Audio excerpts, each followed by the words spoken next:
গাজীপুরের কাশেমের মৃত্যুর একদিনের মাথায় 15 ছাত্র জনতাকে আওয়ামী লীগ পিটাইয়া হাসপাতালে পাঠাই দিছে।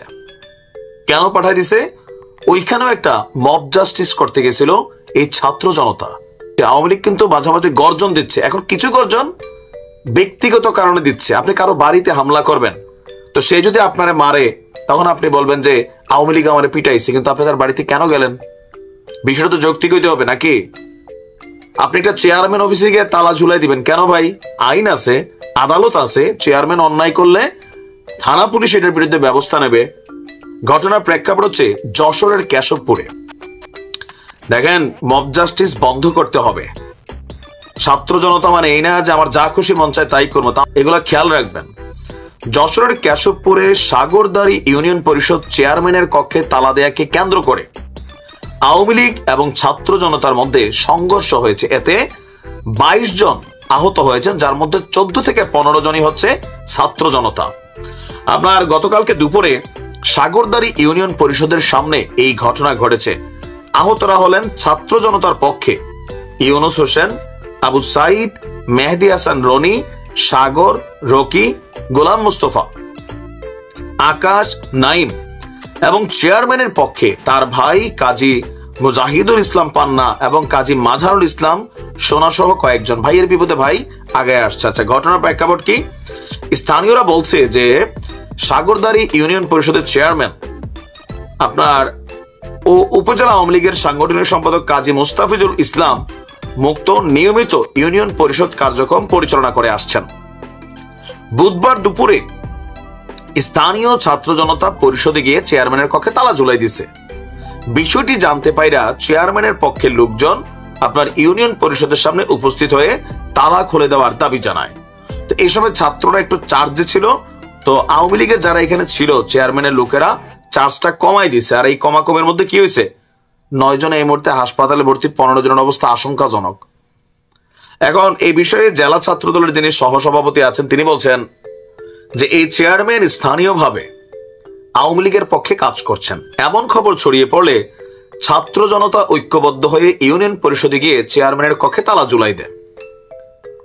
তো এই অধিকার ছাত্র জনতারে কে দিল? এখন ছাত্র জনতা তাদের মন চাইলে তারা গিয়ে তালা ঝুলাই দিবে। একটা চেয়ারম্যান অফিসে সরকারি কাজে এটা তো বাধা দেওয়া। একজন চেয়ারম্যান, তিনি হচ্ছেন পার্ট অফ গভর্নমেন্ট, মানে সরকারের একজন কর্তা। তো চেয়ারম্যান যদি কোনো অন্যায় করে থাকে, আওয়ামী লীগের কার্যক্রম করে থাকে, এই মুহূর্তে তার বিরুদ্ধে থানায় যান, উপজেলা পর্যায়ে যান, লিগালি কমপ্লেন করেন, কিন্তু আপনি দৌড় দিয়ে সেখানে তালা ঝুলাইতে আসছেন, তো আপনাকে কি ছেড়া দিবে? আজকে এটা যে কোনো কেউ হোক, আওয়ামী লীগ বলতে কথা না, আপনি গিয়ে তালা ঝুলাই দিবেন? ভাই, এটা সরকারি কাজ তো এটা নাকি? তো এরকম মব জাস্টিস করতে গেলে এগুলা ঘটবে, এগুলা মাথায় রেখেন। সাগরদাড়ি ইউনিয়ন পরিষদ চেয়ারম্যান যিনি আছেন তিনি বলছেন, আমি নিয়মিত ইউনিয়ন পরিষদে কার্যক্রম করে আসছি। বুধবার ইউনিয়ন পরিষদ বন্ধ থাকার সুযোগে প্রতিপক্ষরা আমার কক্ষে তালা ঝুলাই দেয়। এই সময় এলাকার সাধারণ জনতা তালা খুলে দেওয়ার দাবিতে ইউনিয়ন পরিষদের সামনে জড়ো হলে তাদের উপর ছাত্র জনতারা হামলা করে, আর এতে আমার 2 ভাই সহ 7 জন আহত হয়েছেন। তো আমাদের ওসি সাহেব বলছেন, সংঘর্ষের খবর পেয়ে পুলিশ এবং সেনাবাহিনী পরিস্থিতি শান্ত করে অভিযোগ পেলে আইনানুগ ব্যবস্থা গ্রহণ করা হবে। কিছু এলাকায় যে না এটা করতে হবে সেটা করতে হবে, কোন রাজনৈতিক দলের আওয়াজে ইন্ধনে এই কাজগুলোতে জড়াই যাচ্ছেন মব জাস্টিসে।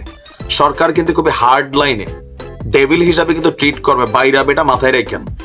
আপনার অভিযোগ থাকতে পারে আওয়ামী লীগের কোন সন্ত্রাসী হোক, অপরাধী হোক, থানা আছে, পুলিশ আছে, আইন আছে। আপনি মব জাস্টিস করতে গিয়ে মাইর খাবেন, আমার দৃষ্টিতে এটা কোনো বিচারের সুযোগ নাই। কেন? আমি কেন মারতে যাব? ভাই গেলে তো আমার মাইরা দিবেই। আইন আছে, সেনাবাহিনী মাঠে ডিপ্লয়েড আছে, ডেভিল হান্ট চলছে, তাদেরকে তথ্য দিন। আপনি না, এই সংস্কৃতি ভালো না, বিপদ ডাইকে আনবে অদূর ভবিষ্যতের জন্য। কাশেমরে দেখে শিক্ষা নেন, কাফিরে দেখে শিক্ষা নেন। কেন মব জাস্টিস করতে গেল? তাদের কাছে যৌক্তিক কারণ আছে। তারা করছে কি, যাইয়া একটা অফিসে তালা লাগাই দিছে, চেয়ারম্যান অফিসে। এখন চেয়ারম্যান যিনি আছেন তিনি তো বরখাস্ত হন নাই। তিনি যদি মামলার আসামি হয়ে থাকেন পুলিশ তাকে গ্রেপ্তার করবে, লোকালি আইন শৃঙ্খলা বাহিনী আছে। কিন্তু আপনারা দৌড় দিয়ে যায় যে মব জাস্টিস, এটা কিন্তু ডক্টর ইউনূস শক্তভাবে না করছে, ছাত্র উপদেষ্টারা শক্তভাবে না করছে। একটা নতুন খেলা শুরু হয়েছে, এই খেলাগুলো বন্ধ করা দরকার। যদি আপনারাই বিচার করে ফেলেন তাহলে ইউনূস সরকার হাতে চুরি পরে বসে থাকুক। কারণ এই ঘটনাগুলো ঘটার পরে এই যে মারামারির ঘটনা ঘটছে, আইন শৃঙ্খলা পরিস্থিতি অনেকটা ব্যাগতিক অবস্থায় আছে, এটা অস্বীকার করার কোনো সুযোগ নেই। 5ই আগস্টের আগে যুক্তরাজ্য সরকার বাংলাদেশে একটা বড় ধরনের ঘটনা ঘটতে পারে একটা সতর্ক বার্তা দিয়েছিল, নিশ্চয়ই আপনাদের অনেকেরই খেয়াল আছে। এরপরে কিন্তু জুলাই অভ্যুত্থান ঘটে গেল। সেই যুক্তরাজ্যের সরকার এবার ইউনূস সরকারের আমলে আগামী কয়েকদিনের মধ্যে আরো একটা বড় ধরনের দুর্ঘটনা ঘটতে যাচ্ছে, একটা বড় সড়ো হামলার ঘটনা ঘটতে পারে বাংলাদেশে, এমনই সতর্ক বার্তা জারি করেছে। বাংলাদেশে সন্ত্রাসী হামলার আশঙ্কা প্রকাশ করে সতর্কতা জারি করেছে যুক্তরাজ্য সরকার। দেশটি বাংলাদেশে অবস্থানরত এবং আগত ব্রিটিশ নাগরিকদেরকেও সতর্ক থাকার পরামর্শ দিয়েছে। ব্রিটিশ সরকারের মতে বাংলাদেশে ব্রিটিশ নাগরিক এবং যুক্তরাজ্যের স্বার্থ সংশ্লিষ্ট যে স্থাপনাগুলো আছে সেখানে বড় ধরনের একটা হামলার ঘটনা ঘটতে পারে। যুক্তরাজ্য সরকার বলছে যে গত জুলাই আগস্ট মাসে বাংলাদেশে ব্যাপক সহিংসতার ঘটনা ঘটেছে, যেখানে অনেকে প্রাণ হারিয়েছেন। সেই অস্থির পরিস্থিতির রেশ এখনো রয়ে গেছে, যা যুক্তরাজ্যকে তাদের নাগরিকদের জন্য বিশেষ সতর্কবার্তা দিতে বাধ্য করেছে। ব্রিটিশ সরকারের প্রকাশিত বিবৃতিতে বলা হয়েছে, বাংলাদেশে বিক্ষোভ, ধর্মঘট, রাজনৈতিক অস্থিরতার সময়ে সহিংসতা, অগ্নিসংযোগ এবং ভাঙচুরের ঘটনা ঘটতে পারে, যা প্রাণহানির কারণ হতে পারে। বিশেষ করে গণপরিবহন ব্যবস্থায় হামলার বড় ধরনের আশঙ্কা আছে উল্লেখ করেছে যুক্তরাজ্য। এছাড়া জনসমাগমপূর্ণ এলাকা, ধর্মীয় উপাসনালয়, রাজনৈতিক সমাবেশ এবং বিদেশিদের উপস্থিতি রয়েছে এমন স্থানগুলোতেও সন্ত্রাসী হামলার ঝুঁকিটা বেশি আছে, সতর্কবার্তায় বলা হয়েছে। এছাড়া অপরাধ এবং ব্যক্তিগত নিরাপত্তা প্রসঙ্গে যুক্তরাজ্য সরকার বলছে, বাংলাদেশে বিশেষ করে রাজধানী ঢাকা এবং অন্যান্য বড় শহরগুলোতে অপরাধের মাত্রা বেশি। ব্রিটিশ নাগরিকদের মোটরসাইকেল আরোহী ছিনতাইকারীদের ব্যাপারে বিশেষভাবে সতর্ক থাকতে বলা হয়েছে। ব্রিটিশ সরকারের মতে সাম্প্রতিক বছরগুলোতে বাংলাদেশের নিরাপত্তা বাহিনীর কঠোর পদক্ষেপের ফলে সন্ত্রাসী হামলার সংখ্যা কমে গিয়েছিল।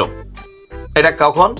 আওয়ামী লীগের আমলে, শেখ হাসিনার আমলে। তবে জুলাই আগস্ট মাসের অভ্যুত্থানের পর নিরাপত্তা ব্যবস্থাতে বিশৃঙ্খলা দেখা দিয়েছে, যা বড় ধরনের হামলার ঝুঁকি বাড়াতে পারে। যুক্তরাজ্যের কাউন্টার টেরোরিজম পুলিশের নিরাপত্তা বিশ্লেষণ করে নাগরিকদের জন্য বলছেন, যাতে সন্ত্রাসী হামলার পরিস্থিতিতে কি করণীয় তা স্পষ্টভাবে উল্লেখ করা হয়েছে। এখন দেখার বিষয় অন্তর্বর্তী সরকার এই বিষয়ে কি পদক্ষেপ গ্রহণ করে, কারণ যুক্তরাজ্য সরকার এই বার্তা সরকারকে পাঠিয়েছেন। গেল 31শে জানুয়ারি তাদের ওয়েবসাইটে প্রকাশিত এই বার্তাটা এখনো বলবৎ রয়েছে। এখন কি ধরনের ঘটনা ঘটতে পারে?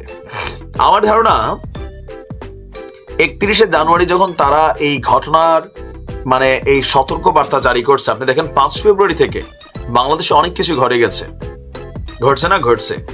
যুক্তরাজ্যের যে ইন্টেলিজেন্স রিপোর্ট, এগুলো কিন্তু খুবই আমার কাছে মনে হয়েছে বাংলাদেশ ইস্যুতে তারা যখনই কথা বলে একটা সত্যতা বা ওই ঘটনাগুলা ঘটেই যায়। এখন পর্যন্ত তারা তাদের ওয়েবসাইটে এই বিশেষ সতর্কবার্তা রেখে দিয়েছে যে সামনে আরো বড় কিছু ঘটতে পারে। এই মুহূর্তে সারা বাংলাদেশে একটা মব জাস্টিস চলছে। আমার যেই মতটা পছন্দ না, আমার যেটা ভালো লাগে না, হোক সেটা মাজার, হোক সেটা কোনো একটা প্রকাশনীর বই, হোক সেটা কোনো ব্যক্তি বিশেষ, যেখানে একদল উন্মাদ জনতা ঝাঁপাইয়া পড়ছে, এটাই বেসিক্যালি ফ্যাসিবাদ। ফ্যাসিবাদের মূল সংজ্ঞা কি? আমার যেটা পছন্দ হবে না সেটা তুমি করতে পারবে না, যদি করো গুড়াই দিব। ফ্যাসিবাদ একজন বিদায় হয়েছে, নতুন ফ্যাসিবাদের এখানে উত্থান হচ্ছে, আর এই ফ্যাসিবাদের কারণে সহিংসতার ঘটনা ঘটছে এবং এগুলো বড় আকারে সামনের দিকে আরো ঘটতে পারে। যুক্তরাজ্যের এই সতর্কবার্তাকে আমি অন্তত হালকাভাবে নিচ্ছি না, কারণ বাংলাদেশ নিয়ে গত 6 থেকে 8 মাসে তাদের যেই সতর্কবার্তাগুলো ছিল এগুলো কিন্তু মিলে যাচ্ছে। এখন আমাদের নিশ্চয়ই গোয়েন্দা সংস্থা, ইন্টেলিজেন্স যারা আছেন, আইন শৃঙ্খলা রক্ষাকারী বাহিনী যারা আছেন, অফকোর্স এই ব্যাপারটাতে কনসার্ন করছেন। ইভেন মবের ব্যাপারে হঠাৎ করে সরকার এবং উপদেষ্টাদের এই যে শক্ত অবস্থান, সেটার পিছনে হতে পারে যুক্তরাজ্যের এই আপনার ইন্টেলিজেন্স রিপোর্ট। দেখা যাক কি ঘটতে পারে। তবে সবাই সাবধানে থাকবেন। ভালো থাকুন। আসসালামু আলাইকুম।